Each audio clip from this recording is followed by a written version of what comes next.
Anak-anak, kali ini kita akan membahas tentang bangun segitiga.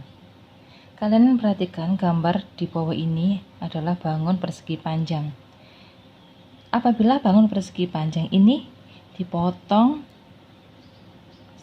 salah satu diagonalnya, misalnya titik ini dengan titik ini, akan diperoleh dua buah segitiga yang sama atau sebangun. Jadi bangun persegi panjang ini merupakan gabungan dari dua segitiga.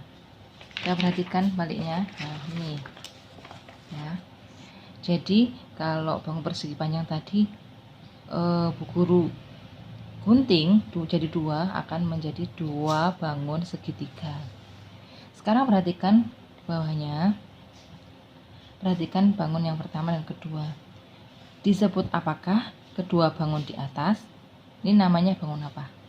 Ini namanya bangun segitiga sama sisi, karena ketiga sisinya ini panjangnya sama. Kalian perhatikan bangun segitiga sampingnya ini disebut dengan bangun segitiga sama kaki. Kenapa? Karena tiga sisinya nggak sama panjang, hanya dua sisi yang panjang atau kaki-kakinya, yaitu sisi ini yang saat pertama, yang kedua sisi yang sebelah ini. Ini disebut segitiga sama kaki.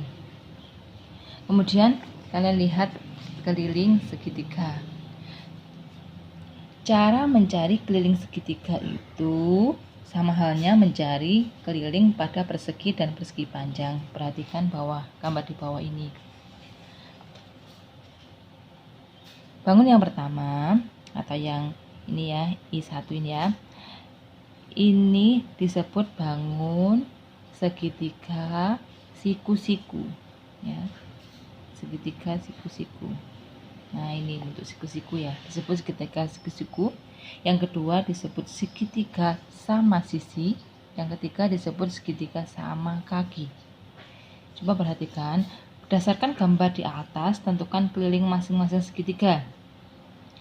Yang pertama, segitiga yang pertama ini, kelilingnya yang mana?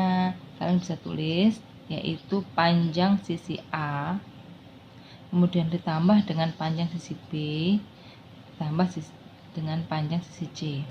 Segitiga yang kedua juga sama, panjang ketiga sisinya ditambahkan, yaitu sisi D, sisi E, sama sisi F.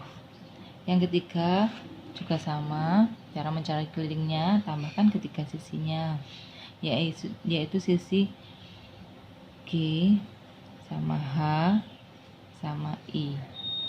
Jadi keliling segitiga adalah sisi 1 ditambah sisi 2 ditambah sisi 3. Nah, ini contoh soalnya ya. Tanggal 1 saja. Berapa keliling bangun ini? Keliling bangun ini adalah penjumlahan dari 15 sama 8 tambah juga 15, seperti itu. Oke. Untuk luas segitiga akan kita bahas selanjutnya ya. Terima kasih.